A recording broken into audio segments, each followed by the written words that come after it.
છ ગુણની જાત્રા ફાગણ સુદ તેરસ। છગને ચિંટુને પૂછ્યું, બેટા તારા શર્ટના બટન ક્યાં ગયા? ચિંટુએ કહ્યું, પપ્પા આજે પિન્ટુ સાથે લડાઈ થઈ, એ મારા શર્ટના બટન તોડે એ પહેલાં મેં પોતે જ તોડીને ગજવામાં મૂકી દીધા। લો ગણી લો, પૂરા 6 છે। આપણા 6 ગુણોને આપણે જ રફે દફે કરીને શત્રુંજયની ગોર ખોદીએ તેના કહેતર બહેતર છે કે આપણે આ 6 ગુણોનું જતન કરીએ। વરસમાં એક દિવસ ફાગણ સુદ તેરસ આવે ને આપણે 6 ગાઉની જાત્રા કરીએ। એથી આગળ વધીને આજે સમયની માંગ આ છે કે વરસનો દરેક દિવસ ફાગણ સુદ તેરસ બને એ આપણે આ 6 ગુણની જાત્રા કરીએ। પહેલો ગુણ છે વેદના। પાલીતાણામાં પ્રભુના પગલાં ખંડિત થયા ને રેલી કાઢી એટલાથી વાત પૂરી થતી નથી। શત્રુંજયનો કણ કણ આપણા માટે પ્રભુના પગલાં છે, જેને રોજે રોજ બુલડોઝરે દ્વારા ને ગ્રાઇન્ડરો દ્વારા ખંડિત જ નહીં બલકે ટુકડે ટુકડાને ચૂર ચૂર કરવામાં આવે છે। એક દિવસ નીચે એટલું પોલાણ થઈ જાય કે ઉપરનું બધું નીચે આવી એવી ગોર ખોદાઈ રહી છે। આપણે શું કરી શકીએ? એ પ્રશ્ન પછીનો પ્રશ્ન છે। આપણે રડી તો શકીએ ને? આ પહેલો પ્રશ્ન છે। હૃદયમાં વેદના ભરો, એ વેદના જ શત્રુંજયની વેદનાને દૂર કરી દેશે। બીજો ગુણ છે સંવેદના। આપણી ઘરની એક બાજુ દારૂનું પીઠું ચાલુ થાય ને બીજી બાજુ વેશ્યાવાળો ચાલુ થાય તો આપણે ખળભળી જઈશું?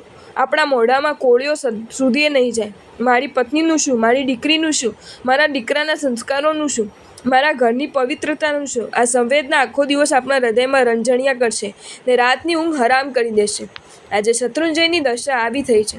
પવિત્રતા, સંસ્કારો, શીળ, સુરક્ષા બધું જ ભયાનક જોખમમાં છે। કયા પ્રકારના સ્ટાફને આપણે કયા પ્રકારની ભૂમિ પર ઠાળવી રહ્યા છીએ એની કોમન સેન્સ દેખાદેખીના રવાડે ચડીને આપણે ગુમાવી રહ્યા છીએ। જરૂર છે સંવેદનાની।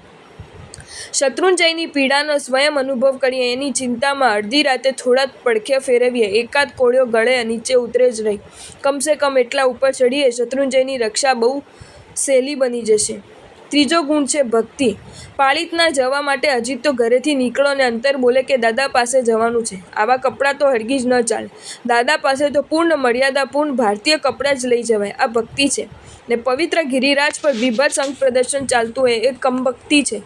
ગિરિરાજના 50 કિલોમીટરના પરિસરમાં વિજાતીઓનો સ્પર્શ તો ન જ કરે, આંખ ઉઠાવીને વિજાતીય સામે જોવાય સુધી નહીં, આવો મક્કમ નિર્ધારે ભક્તિ છે। ને વિજાતીયનો હાથ પકડીને ચાલવું કે એનો ટેકો લઈને ચાલવું કે ફોટા પડાવવા એ કમભક્તિ છે। ગિરિરાજની સ્પર્શના તો તીર્થોપવાસ સાથે જ કરાય। એ ન બની શકે તો આંબિલ કે એકાસનું, એ ન જ ફાવે તો બેસનું, એથી નીચે તો કેવી રીતે ઉતરે? આવી ફિલિંગ્સ એ ભક્તિ છે। ને આ પરમ પાવન પરિસરને ખાઉગલી બનાવી દઈએ, પ્રભુની આજ્ઞાના પ્રભુના પરમ તીર્થ સમક્ષ લીરે લારા ઉડાવી દઈએ, રાતે ઝપટવાનું ન છોડીએ, એનું નામ કમભક્તિ।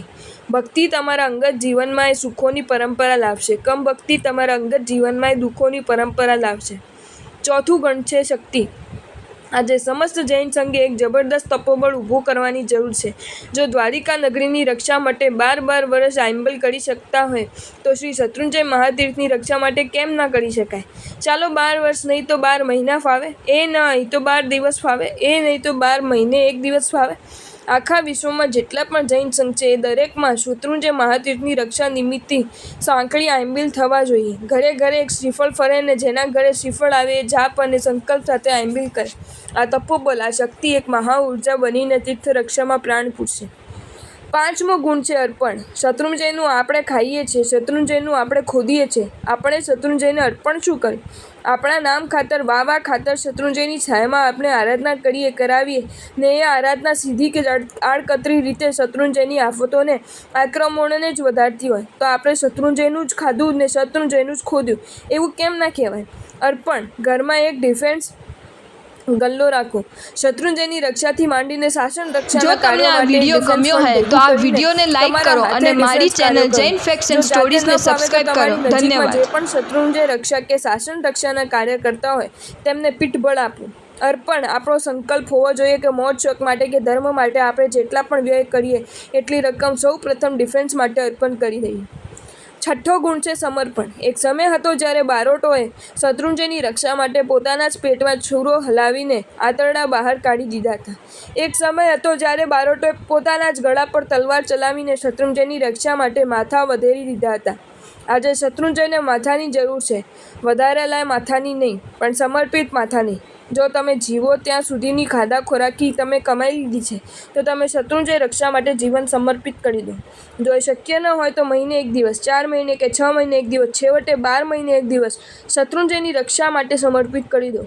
શત્રુંજય રક્ષા માટે તમારું ઉત્કૃષ્ટ યોગદાન છે જીવનદાન અથવા તો સમયદાન. જો વર્ષે એક દિવસ પણ શત્રુંજય રક્ષા માટે આપવાની આપણી કોઈ જ તૈયારી નથી તો શત્રુંજય બચે એવી કોઈ શક્યતા નથી. ભાવિ પેઢી માટે શત્રુંજય એક ઇતિહાસ કે દંતકથા બની જશે અને એના માટે જવાબદાર આપણે પોતે હોઈશું.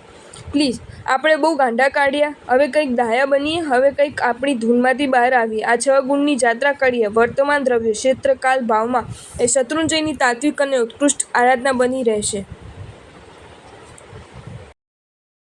જો તમને આ વિડીયો ગમ્યો હોય તો આ વિડીયોને લાઈક કરો અને મારી ચેનલ જૈન ફેક્ટ્સ એન્ડ સ્ટોરીઝને સબસ્ક્રાઈબ કરો. ધન્યવાદ.